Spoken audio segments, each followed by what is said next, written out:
ونتوكل عليه ونعوذ بالله من شرور أنفسنا ومن سيئات أعمالنا من يهده الله فلا مضل له ومن يضلله فلا هادي له ونشهد أن لا إله إلا الله وحده لا شريك له ونشهد أن سيدنا وحبيبنا ومولانا محمدًا عبده ورسوله صلى الله تعالى عليه وعلى آله وصحبه وأزواجه وذريته وبارك وسلم تسليمًا كثيرًا كثيرًا. أما بعد فأعوذ بالله من الشيطان الرجيم. بسم الله الرحمن الرحيم. قل أعوذ برب الفلق من شر ما خلق ومن شر غاسق إذا وقب ومن شر النفاثات في العقد ومن شر حاسد إذا حسد. وقال تعالى: قل أرأيتم إن جعل الله عليكم الليل سرمدا إلى يوم القيامة من إله غير الله يأتيكم بضياء أفلا تسمعون. صدق الله مولانا العظيم وبلغنا رسوله النبي الكريم ونحن على ذلك من الشاهدين والشاكرين والحمد لله رب العالمين.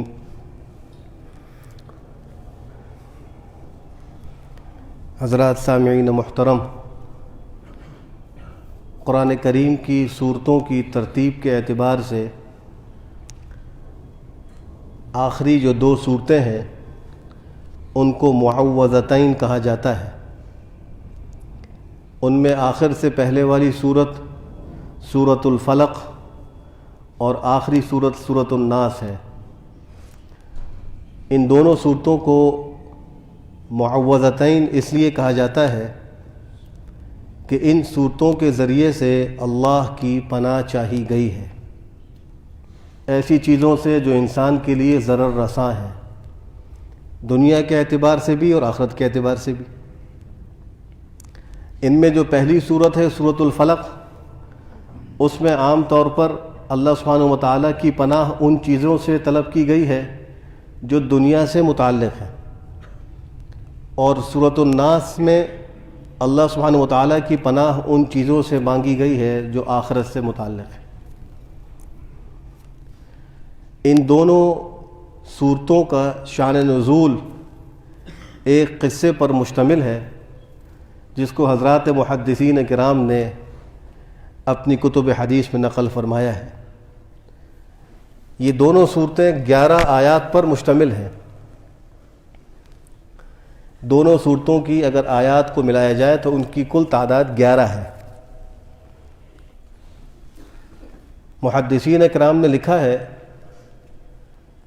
کہ جب سرکار دو عالم صلی اللہ تعالی علیہ وآلہ وسلم مکہ مکرمہ کی 13 سالہ زندگی گزار کر ہجرت فرما کر مدینہ منورہ تشریف لائے تو مدینہ منورہ میں یہود آباد تھے ایک کثیر تعداد میں، اور وہاں کی معیشت پر اور وہاں کے اختیارات پر عموماً قبضہ یہود کا تھا. یہود اپنی کتابوں میں اس بات کو پڑھتے چلے آ رہے تھے کہ اللہ سبحانہ و تعالیٰ آخر زمانے میں ایک نبی کو مبعوث فرمائیں گے، اور ان کو یہ توقع اور امید تھی کہ جیسے ایک لمبے زمانے سے انبیاء کرام علیہم الصلوات والتسلیمات بنی اسرائیل میں چلے آ رہے ہیں، یہ آخری نبی بھی بنی اسرائیل میں سے آئیں گے. حضرت ابراہیم علیہ السلام کے دو صاحبزادے ہیں، ایک حضرت اسحاق اور ایک حضرت اسماعیل علیہم السلام۔ حضرت اسحاق کے بیٹے ہیں حضرت یعقوب علیہ السلام، جن کا دوسرا نام کہیے یا دوسرا لقب کہیے وہ اسرائیل تھا۔ حضرت یعقوب علیہ السلام کی 12 اولادیں ہوئیں، 10 اولادیں ایک زوجہ محترمہ سے اور 2 ایک زوجہ محترمہ سے۔ جو دوسری زوجہ محترمہ سے اولاد تھیں وہ حضرت یوسف علیہ السلام اور ان کے بھائی بنیامین تھے، اور بقیہ 10 اولادیں ان کی پہلی زوجہ سے تھیں۔ یہ ساری اولادیں بنی اسرائیل کہلائیں، اور بنی اسرائیل کا معنی ہوتا ہے اسرائیل کی اولاد، اسرائیل کے بیٹے،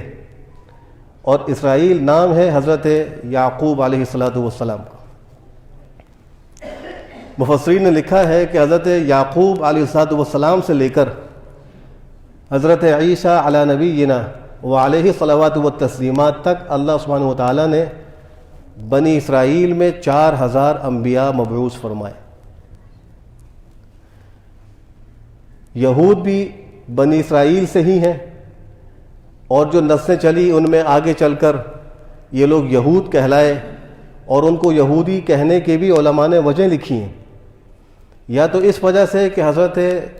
یعقوب علیہ السلام کے ایک بیٹے کا نام یہودا تھا، اور اس بیٹے کی نسل سے یہ ہوئے، اس لیے ان کو یہودی کہا جاتا ہے، یا اس وجہ سے کہ یہودی ہودن سے مشتق ہے، اور ہود کا معنی ہوتا ہے لوٹنا اور رجوع کرنا، اور یہود کے لوگوں نے حضرت موسیٰ علیہ السلام کے زمانے میں جب وہ کوہ طور تشریف لے گئے تھے تورات کی حصول یابی کے لیے، تو موسیٰ سامری کے شر سے گوسالہ پرستی کی تھی، بچڑے کی پوجا کی تھی۔ جب وہ واپس تشریف لائے، تنبیہ کی، سزا آئی اور وہ گناہ معاف ہوا، تو ان لوگوں نے اپنے سابقہ گناہ سے رجوع اور توبہ کی، اس لیے ان کو یہودی کہا جانے لگا۔ تو یہودیوں کی چاہت اور توقع یہی تھی کہ نبی آخر الزمان جو تشریف لائیں گے وہ ہمارے ہی قوم اور قبیلے سے تعلق رکھیں گے اور بنی اسرائیل سے ہوں گے، اور یہی وجہ ہے کہ وہ آپ کی بعثت سے پہلے اور آپ کے ظہور سے پہلے اپنے دشمنوں کے مقابلے میں جب جنگ کی نوبت آتی تھی تو نبی آخر الزمان کا واسطہ دے کر اللہ سے دعائیں مانگا کرتے تھے، اے اللہ آپ ہماری مدد فرمائیے اس نبی مبعوث و مرسل کے واسطے سے اور برکت سے جس کو آپ آخر زمانے میں مبعوث فرمائیں گے۔ یہ دعائیں کیا کرتے تھے، اور اپنے دشمنوں کو کہا کرتے تھے کہ ان قریب ہمارے درمیان میں ایک نبی آنے والے ہیں، ہم ان کے ساتھ مل کر تم سے مقابلہ کریں گے، تم کو شکست دیں گے۔ لیکن جب اللہ سبحانہ وتعالی نے نبی آخر الزمان حضرت محمد مصطفیٰ احمد مجتبیٰ صلی اللہ تعالی علیہ وآلہ وسلم کو بنو اسماعیل میں مبعوث فرمایا تو یہود کے لوگ حسد میں مبتلا ہو گئے۔ کچھ لوگوں کو یہ شبہ ہوا اور وہ سمجھتے ہیں کہ نبی آخر الزمان کا تعلق بھی بنی اسرائیل سے ہے۔ یہ بہت بڑی خطا اور غلطی ہے۔ جناب نبی کریم صلی اللہ تعالی علیہ وآلہ وسلم کا تعلق بنی اسرائیل سے نہیں ہے، بنو اسماعیل سے ہے۔ حضرت اسماعیل علیہ السلام جو عربوں کے جد امجد کہلاتے تھے، اور عرب انہی سے چلے ہیں آگے، ان میں ایک ہی نبی اللہ نے مبعوث فرمائے، اور وہ ہمارے آخری نبی جناب نبی کریم صلی اللہ علیہ وآلہ وسلم۔ تو یہودیوں کو اس پر حسد ہوا، اور انہوں نے آپ کی نبوت کو قبول نہیں کیا۔ قرآن کریم نے بھی ان کے حسد کو سورہ بقرہ میں ذکر کیا اور کہا کہ یہ حسد کی وجہ سے آپ پر ایمان نہیں لاتے اور آپ کو نقصان پہنچانے کی کوشش کرتے ہیں، حالانکہ ان کے سامنے حق بات واضح ہو چکی ہے۔ پیغمبر کی بعثت کے بعد اپنی کتابوں سے ان کو جو معلومات حاصل ہوئی تھیں انہوں نے اس کو 100% درست پایا۔ آپ کے اوصاف مبارکہ، آپ کا حلیہ مبارکہ، اور آپ کے حالات، اور آپ کی قوم اور آپ کی امت میں کیا کچھ ہوگا، بہت کچھ معلومات ان کو تورات کے ذریعے سے اور اپنے انبیاء کے ذریعے سے حاصل ہو چکی تھیں، لیکن اس حق کو حق جانتے ہوئے بھی انہوں نے نبی آخر الزمان صلی اللہ علیہ وآلہ وسلم کی نبوت کا اقرار نہیں کیا، اور ان کے اس پیغمبر کے پہچاننے کو قرآن کریم بھی ذکر کرتا ہے، الذین آتیناہم الکتاب یعرفونہ کما یعرفون ابناءہم، کہ جن کو ہم نے کتاب دی ہے وہ نبی آخر الزمان کو ایسے پہچانتے ہیں جیسے کہ اپنی اولادوں کو پہچانتے ہیں۔ جب سرکار دو عالم صلی اللہ تعالیٰ علیہ وآلہ وسلم تشریف لائے مدینہ منورہ میں، تو یہود سے آپ نے معاہدے کیے، اور ان کے شرور اور ان کے جو ایک شر پسندیاں تھیں ان سے بچنے کے لیے انہوں نے معاہدہ کیا تاکہ ہم ان سے ذرا بچے رہیں۔ تو یہود نے معاہدہ کرنے کے باوجود اندرون خانہ